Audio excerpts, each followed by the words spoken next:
It was great. It felt great to be back out there. A lot of young faces, a lot of new faces, a lot of guys that were waiting on those 40-some seniors to move on so they could kind of step in and compete for a job. So it was fun. It was fast, physical, and a good day. Because of that, how much more intense do you think it is? Because, like you said, waiting on all those guys to leave so they can have a chance. Do you notice it? I don't think it's any more intense than, when Wormley had his spot lock, he was going just as hard, working just as hard. You just need to give 100% every time, and whether that's, your job is on the line or not. Well, how different is this for you? I mean, obviously last year you're fighting for a job, and this right. year, you have the job, so what's the difference there?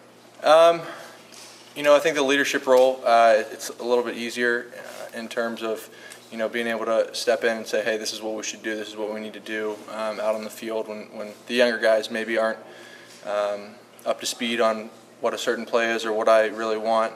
Whereas Darbo and JU, I kind of stepped in when they had already been kind of running the show. So, I'm excited this offseason to take the next step in the leadership role and lead the team. Is that a conscious thing, or is it just kind of natural? I think a little bit of both. A little bit of both.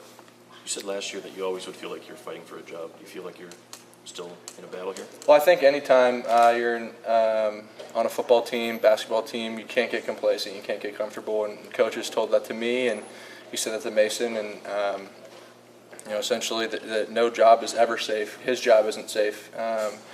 If we don't win games, there's going to be a coach waiting to be the next Michigan head coach. So that's just the mindset you have to have.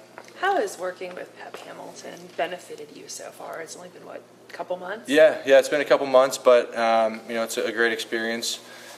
He obviously knows a lot about football, and the best thing is there's not much transition or change between he and Coach Fish. Both know a ton about football. They're just football rats. They're on the film all the time, and I notice a lot of similarities, which has been nice for me. But for yourself, any particular areas where you've already seen some growth and kind of picking Pep's brain?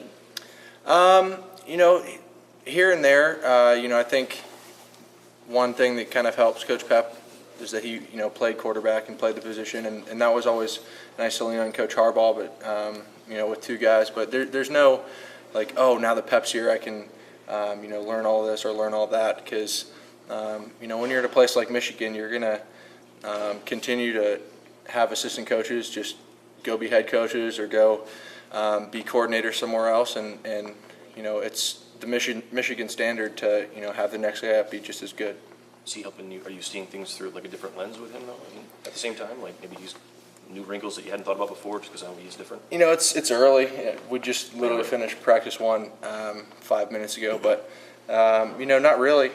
It's all been through film, and it's I see a lot of similarities with he and Coach Fish. What are the goals with that young group of receivers, like you said, losing Amaro, losing Jehu? I mean, what are some things that you're going to consciously work on with those guys through the spring? Yeah, I think towards the end of the season, I knew at all times where Darbo was going to be, where Jay was going to be, where Jake was going to be, and Ian was always kind of right there too. So, the learning curve with the tight ends is, Ian's going to bring those guys along.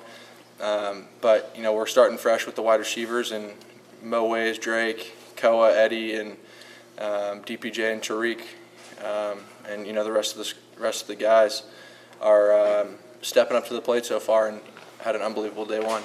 Well, and a little bit of transition here, obviously, with the wide receivers and the offensive line as well. You mentioned not getting complacent, but more confident, and throughout the season, building confidence. How does that affect it? I mean, you're going to have some new pieces, but how does that affect you, knowing that you're a little bit more confident, you have more control? Yeah, it's not like I hope we can mature and get to the point where we need to be. It's more so, okay, I've got to make sure that we get to the point that we need to be and lead these guys on the field and in the classroom, up in Shem and up on campus, and just doing all the right things to show, this is the way we do things.